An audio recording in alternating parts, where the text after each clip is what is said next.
Good evening, dear learners. This is your educator Rashi Poddar for UGC NET Paper 2 English. And for today's class, we are going to talk about the Beat generation. Who were they? What was their purpose? Let us discuss all about it.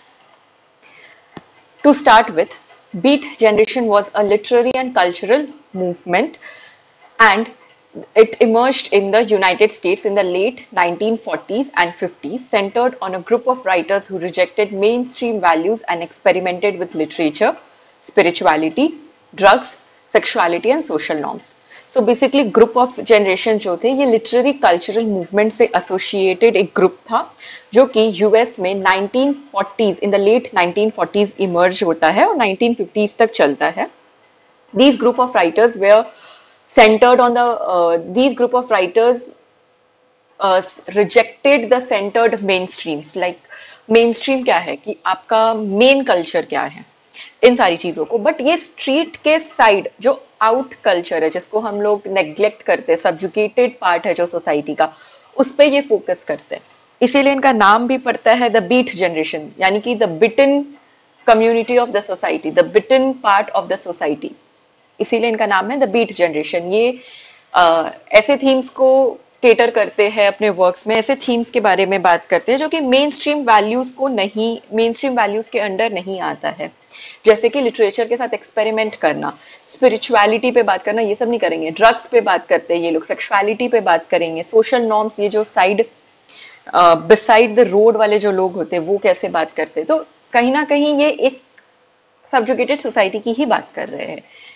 And their writing laid the foundation for the counter-cultural movement of the 1960s. इस particular term की बात करें, beat term की, तो it was coined by Jack Kerouac and had multiple meanings like beaten down from the society, rejected from the society, beatific, beat up, और musical rhythm को भी कहते हैं बीट. सो यहाँ से ये लोग एक न्यू म्यूजिकल ट्रेडिशन भी शुरू होता है हमारा. जैसे रैप म्यूजिक का जो ट्रेडिशन है वो यहाँ से ही इंस्पायर होके निकलता है हमारा. So it is the implied spiritual exhaustion as well as aesthetic transcendence. और ये एक्टिव कब था? लेट 1940 से मिड 1960s तक ये एक्टिव रहता है. अगर बीट जनरेशन के लिटरेचर के कैरेक्टरिस्टिक्स की बात करें हम लोग, the first one is the spontaneous prose, यानी कि आपको इसमें कोई मीटर, कोई राइम, कोई रिदम नहीं मिलेगा, कुछ नहीं, फ्री फ्लोइंग थॉट्स है. अनस्ट्रक्चर्ड राइटिंग पैटर्न है इनका. जैज को ही इन्होंने मिमिक किया है, जैज म्यूजिक को, और इम्प्रोवाइजेशन लाया है उसमें.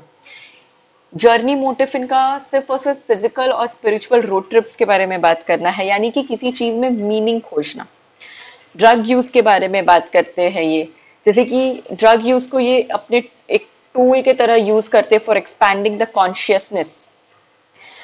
Eastern spirituality, interest in Zen Buddhism, Hinduism and mysticism. Anti-conformity, ये कैपिटलिज्म को कंप्लीट रिजेक्ट करते हैं.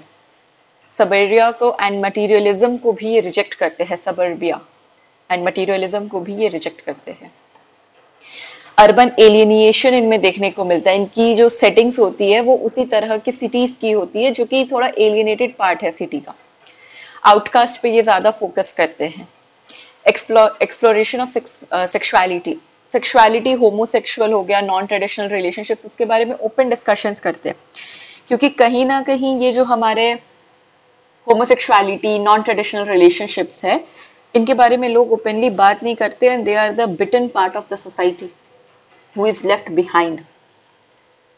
Major writers who are associated with beat generation are, the first one is Jack Kerouac. इनका एक वर्क है On the Road and the Dharma Bums. ये दोनों ही वर्क इंपॉर्टेंट है and he captured the energy and restlessness of post war youth. Allen Ginsberg, इनका work है Howl Kaddish. He is also known as poet of rebellion. तो Howl work जो है इनका, उसमें ऑब्ससिनिटी ट्रायल के बारे में बात किया गया है, मैडनेस को एक्सप्लोर किया गया है, सेक्सुअलिटी एंड मिस्टिसिज्म जैसे थीम्स को एक्सप्लोर किया गया है. नेक्स्ट इज विलियम एस वर्हॉग्स. इनका वर्क है Naked Lunch and Junkie. Next is Gregory Corso. इनका वर्क बॉम्ब एंड मैरिज, ये दोनों इंपॉर्टेंट वर्क्स है. विटी एंड एनार्किक पोएट है ये, अपने आयरनी और एंटी वॉर थीम्स के लिए जाने जाते हैं. नेक्स्ट इज लॉरेंस फर्लिंगहेटी, इनका वर्क है a Coney Island of the Mind. Gary Snyder, Riprap and Turtle Island, इनका दो फेमस वर्क है। ये सारे पोएट्स का नाम आपको याद रखना जरूरी है, क्योंकि डायरेक्ट क्वेश्चंस बनता है आइडेंटिफाई करने के लिए कि who among the following are not the beat generation, not associated with beat generation or is associated with beat generation. इनके वर्क्स में सर्च फॉर मीनिंग जैसे थीम्स देखने को मिलता है। Rebellion against conformity, influence of jazz music इसमें देखने को मिलता है। ऑल्टर्ड कॉन्शियसनेस की बात करते हैं जिसमें लोग ड्रग्स का यूज कर रहे हैं। सोशल क्रिटिसिज्म प्रोवाइड करते हैं ये अपने वर्क्स के थ्रू। अगर बीट जनरेशन के कल्चरल इम्पैक्ट के बारे में हम लोग बात करें तो इनसे हमारा म्यूजिक इन्फ्लुएंस होता है, and that music is the rap music. जो रोड साइड स्ट्रीट म्यूजिक जो है उसका ट्रेंड यहीं से आता है हमारा। तो बॉब डिलन जैसे म्यूजिशियंस जो है वो इनसे काफी ज्यादा फेमस होते हैं। द बीटल्स, ये सारे के सारे पंक म्यूजिक, रॉक कल्चर, ये सारा बीट जनरेशन से ही इंस्पायर होता है। फिल्म में भी, फिल्म सिनेमा में भी इन्होंने काउंटर कल्चर सिनेमा पे इन्फ्लुएंस किया है। लिटरेचर की बात करें तो it becomes the precursor to post modernism, confessional poetry and spoken words, जिसमें आप सब्जुगेटेड वर्ल्ड को फोकस कर रहे हो। LGBTQ+ को एक्सप्रेशन प्रोवाइड किया है इन्होंने, एक्टिविज्म प्रोवाइड किया है इन्होंने। देन बीट जनरेशन के ऊपर काफी क्रिटिसिज्म भी प्रोवाइड किया गया है, like they were accused of self indulgence, misogyny and romanticising addiction. ये कहा जाता है इनके बारे में कि आप लोग ड्रग कल्चर को प्रमोट कर रहे हो, which is wrong, but they are basically talking about the people who are left behind by the society, who are the beaten people of the society because of the main stream culture. So some saw them as privileged rebels lacking solution. कुछ लोग इनके बारे में कहते हैं कि they are very good ambitious people but they have just lost their track. However, other praise their raw honesty. ये एक raw honesty अपने वर्क्स में शो करते हैं, raw honesty से बात करते हैं, जो जैसा है वैसा ही दिखा रहे हैं। So कुछ लोग हैं जो इनके raw honesty को praise भी करते हैं, cultural vision and aesthetic daring. The beats revolutionized how people thought about language. लोग लैंग्वेज के बारे में कैसा सोचते हैं, इंडिविजुअल फ्रीडम क्या होता है, आर्टिस्टिक एक्सप्रेशन क्या होता है, the role of the writer as a cultural provocateur, ये क्या होता है, इनके बारे में ये लोग बात करते हैं।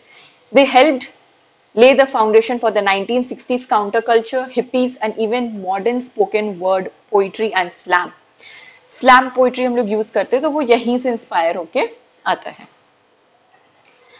That's all that we need to cover in beat generation.